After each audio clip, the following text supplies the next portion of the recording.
Hello, welcome back.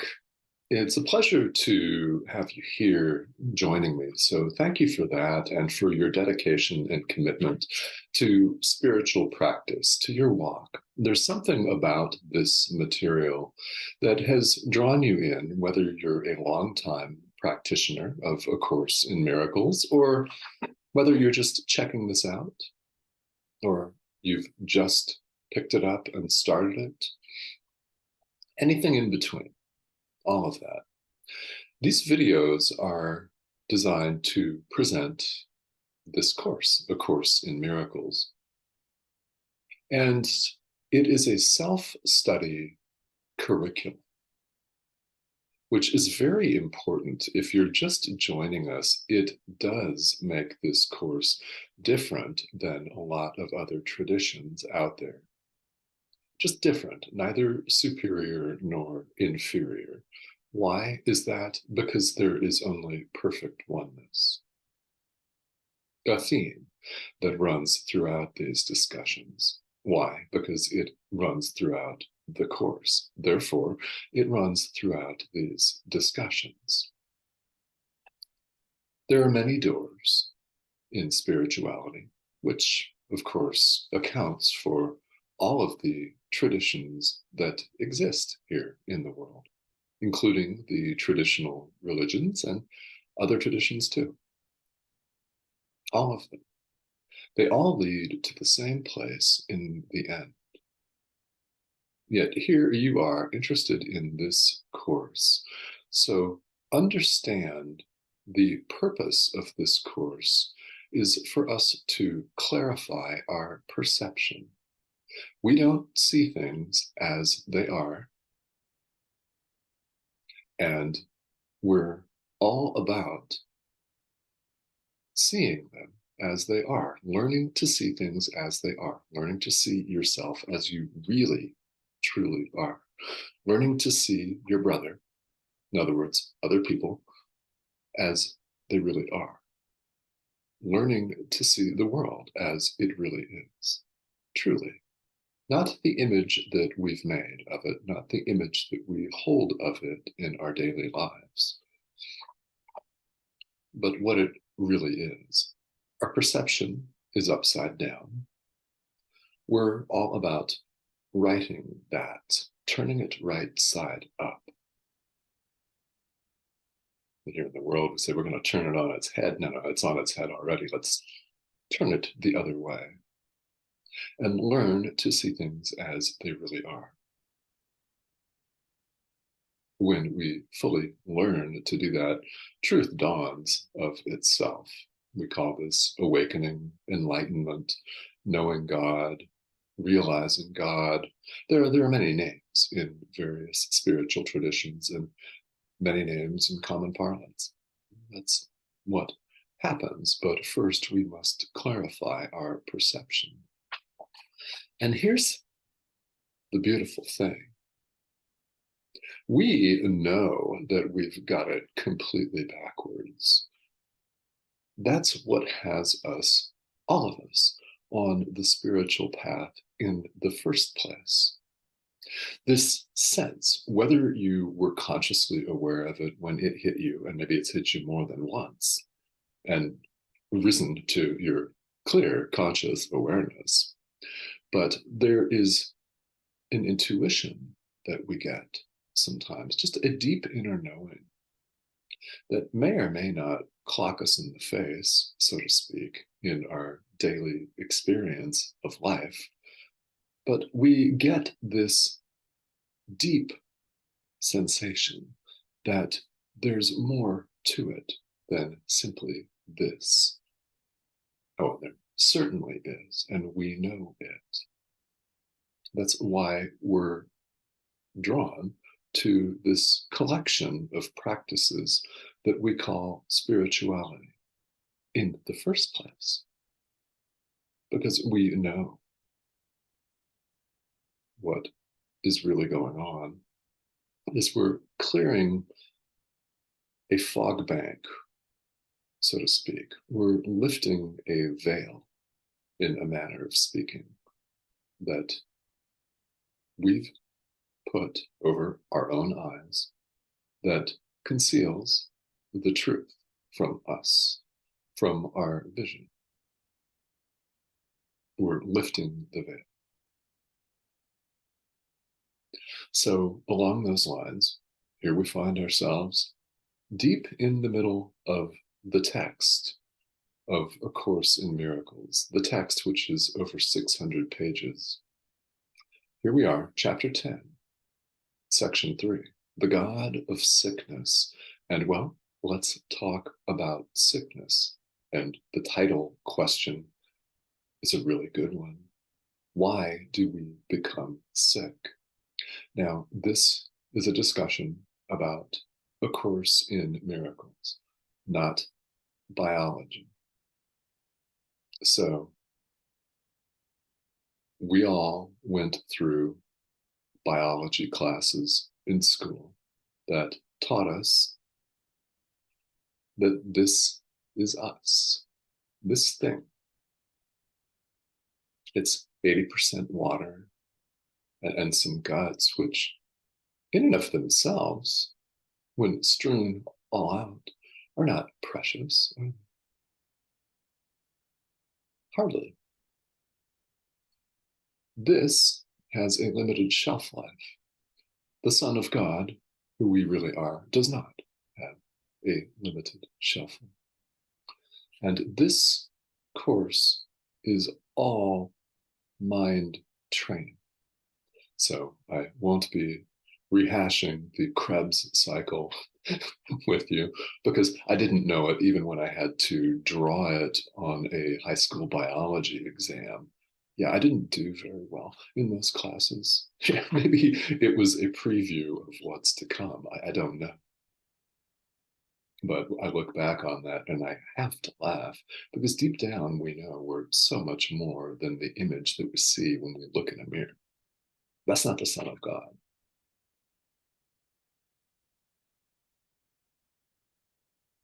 So we become sick because we don't value ourselves. Ah, very interesting. Paragraph 6.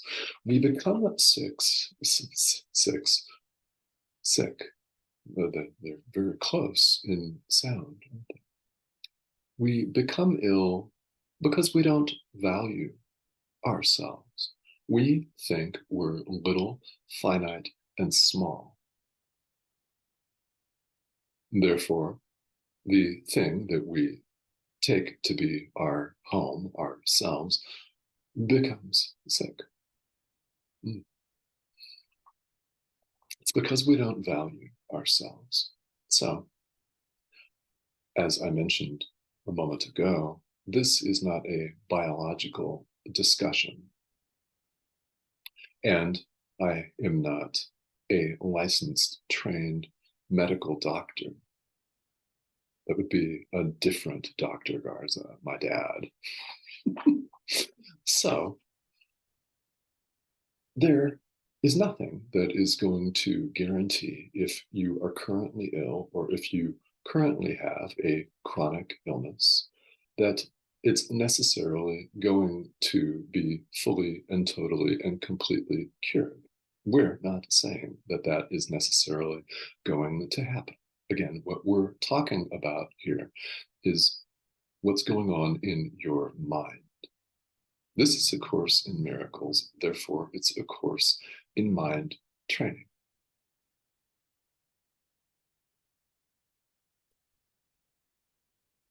So, some of you, I know, may be very ill. You may have a chronic or even a life-threatening condition such as cancer or something else. Or we're maybe looking at a situation where you have the flu or a common cold or a broken bone that's in the process of healing. I mean, wherever you happen to find yourself, we don't see things, remember, as they really are. And when we don't value ourselves, we become ill. We're ill in the mind. Therefore, the physical body can't help but also become ill. The mind is powerful. It's the cause. The body is an effect.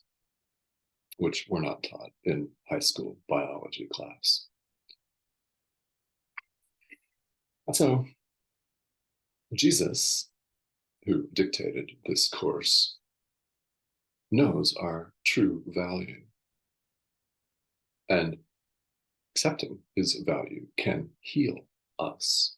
It can heal us because God's Son has a value that's one, united, together, joined. There is one Son of God. In other words, wholeness.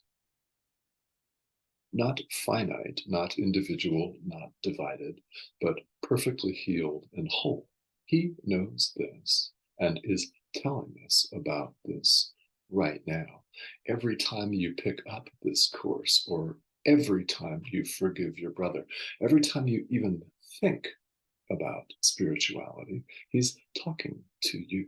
The Holy Spirit, Jesus, same, talking to you. The question is, will we listen? Because he knows our value. And to accept this heals us in the mind. What happens to the communication mechanism may or may not be miraculous or curing or anything like that. Again, that's not the level at which we're operating here. We're operating at the level of cause and not effect, at the level of mind and not physical form. Because mind is formless. So too are we.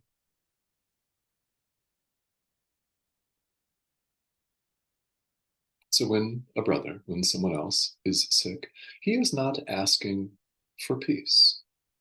Therefore, he doesn't know that he has it. We have never left our source. Capital S. There is a very well-known saying in A Course in Miracles: ideas leave not their source.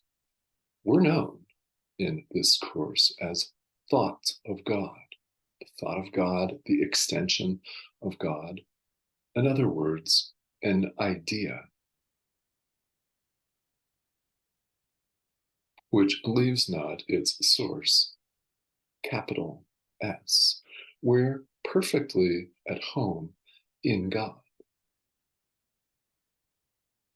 where we've always been.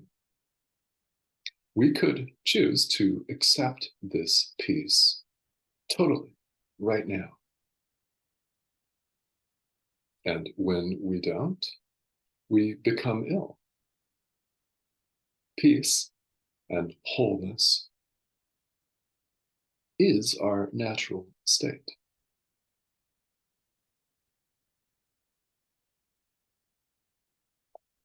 We have this peace. We have only to accept it totally. We have the peace of God because it's who we are. We have only to accept this totally. Accept nothing else.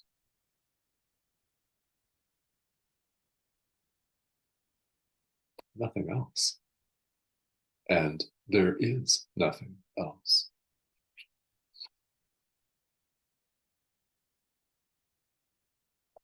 When we're talking about acceptance, it's very important for us to realize that we always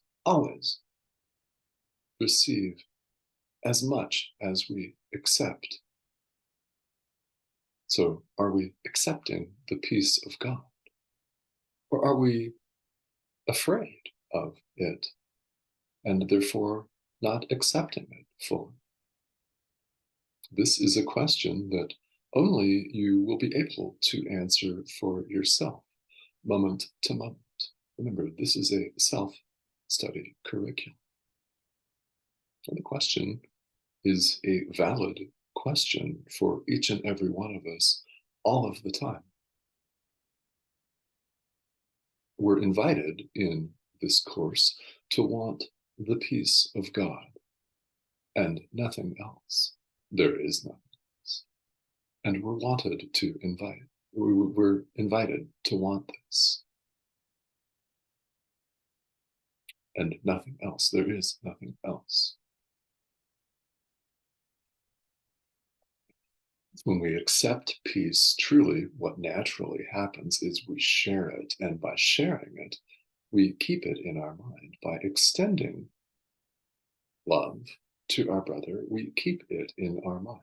By extending forgiveness to our brother, we keep forgiveness in our mind. And what's going on here that is not at all evident on the surface, the effect level of things, but what is obvious on the level of cause mind is that there is no separation of any kind. When we forgive our brother, we're forgiving ourselves.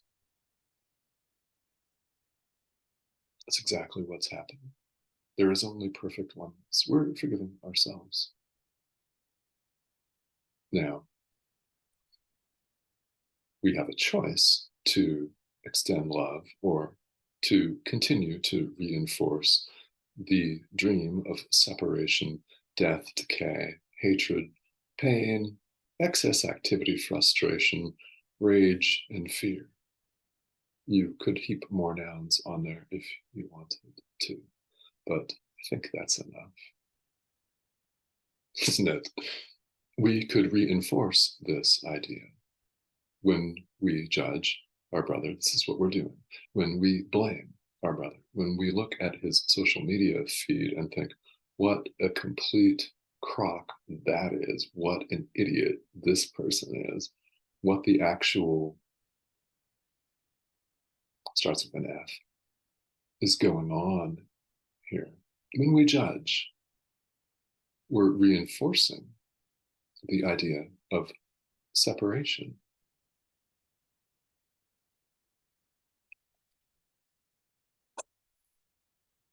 So when we do that, we're not able to accept the wholeness of who we are.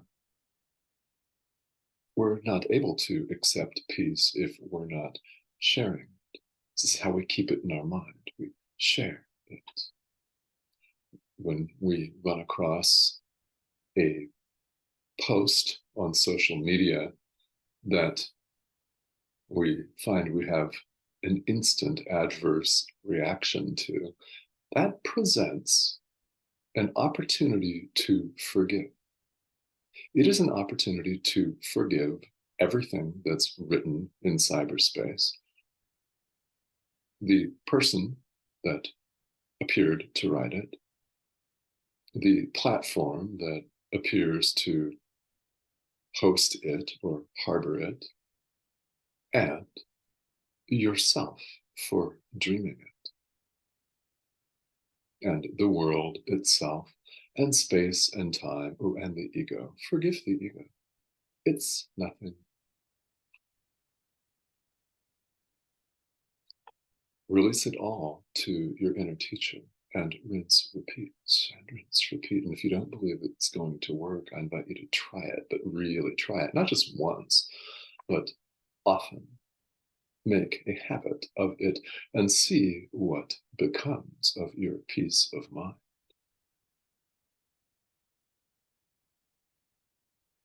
This is an invitation that goes out to each and every one of us, all of the time, 24 hours a day.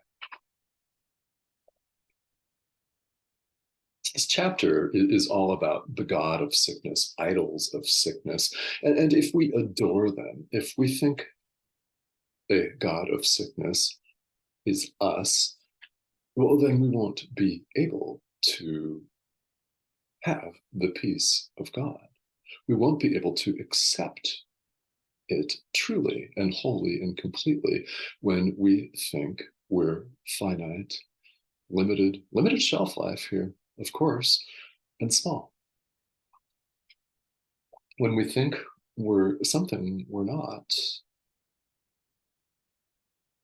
that is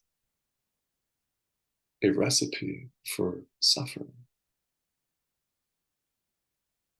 So we're told here in paragraph 8, it is, that God's not jealous of the idols we made, but we are. Ooh.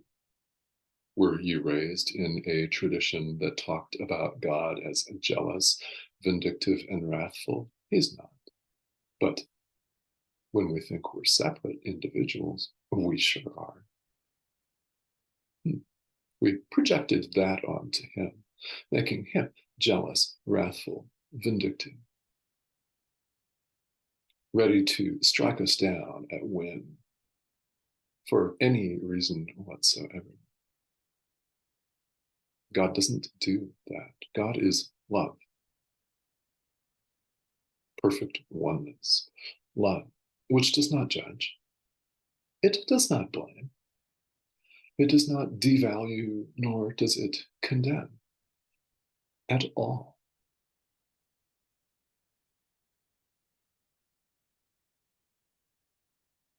We're invited to pause often and really allow ourselves to think about these things, to allow truth to be just as it is.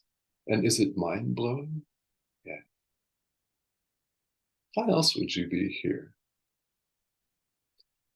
A Course in Miracles isn't going to be, it's not, and is not going to be for anyone, one of these traditions that dances around the truth.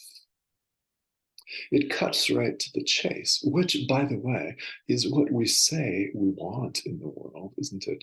We want people to get to the point, and we become very angry at them when they don't we? We become deeply judgmental and frustrated when someone appears to be hemming and hawing or beating around the bush. This course cuts right to the heart of the matter.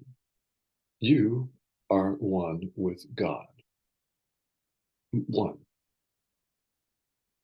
All of this that we see in the world, including the world itself, is a dream. There is no world, the central teaching of A Course in Miracles. And it's very interesting when Jesus points this out in the Course. He also states that, well, not everybody's ready to hear that right now. Which makes perfect sense when we look around us, doesn't it? So we don't necessarily, unless we're called to right now, go about saying, hey, there is no world. There is no death. The Son of God is free. What we do is we appear to live a normal life, but we don't have to believe in the hardcore concrete reality of it, because it's not real. And what do? We are appearing to other people, to our brother, as this. This is a communication form that he can relate to. It is a form that you can relate to. This is a pixelated image on your screen right here. When something lands for you, it's not Reverend Tomas Garza doing any of the talking at all.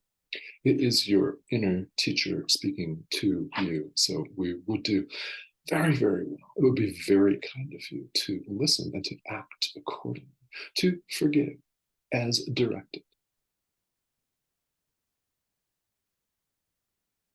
And do as directed by your inner teacher who responds to the slightest invitation, even if it's only for a fraction of a second. A fraction of a second can completely alter your trajectory in this lifetime. It can set you on the path to real freedom, to going home. Will you allow this? And my hope is that, well, the answer will be yes.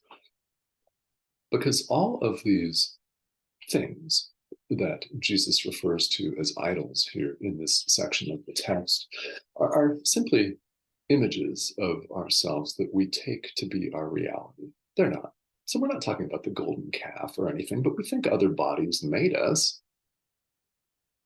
Right? We think our mom and dad got together and made us. not even. So when we put our credence in these illusions, which he refers to as idols, pick your noun. When we put our credence in these things, when we put our belief and faith in them, we limit ourselves, so we suffer. Sickness is in the mind. All of these illusions are not God's will, and because they're not God's will, they're not real.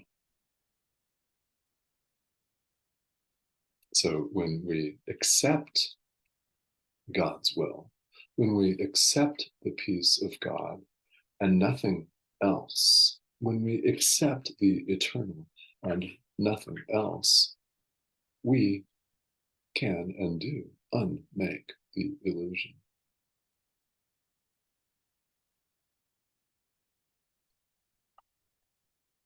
So in wrapping up here, a couple of practical words. It's very important that we realize that, okay, we appear to be here in this body. We appear to be our name. We appear to be our nationality in this world. We appear to be our job or our job title. We appear to be our gender, our height, weight, all of these other labels that we heap upon ourselves. This is a communication mechanism. This is what's going on right now. This is a communication mechanism for the Holy Spirit to reach you. That is the only purpose of this. So other people can relate to this image without being plunged into existential dread. Or perhaps this image has caused you to be plunged into existential dread.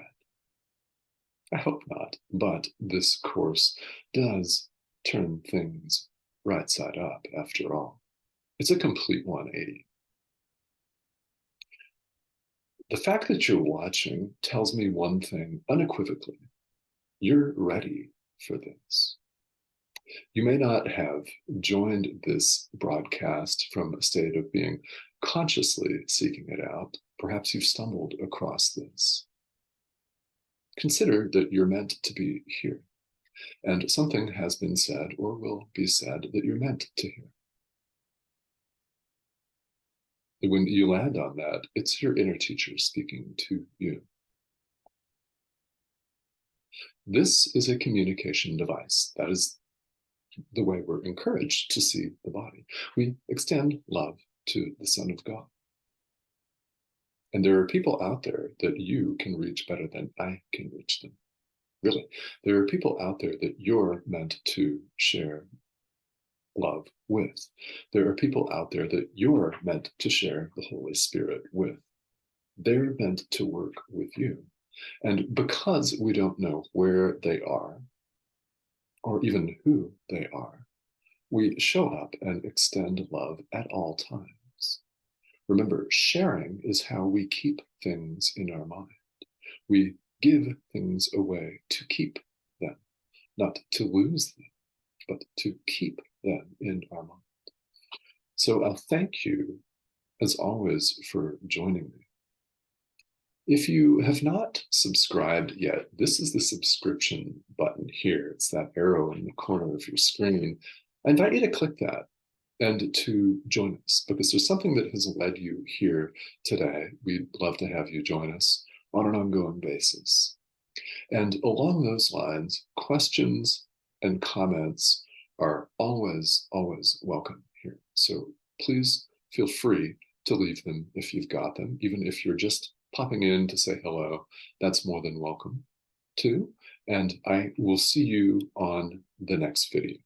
Thanks again for joining.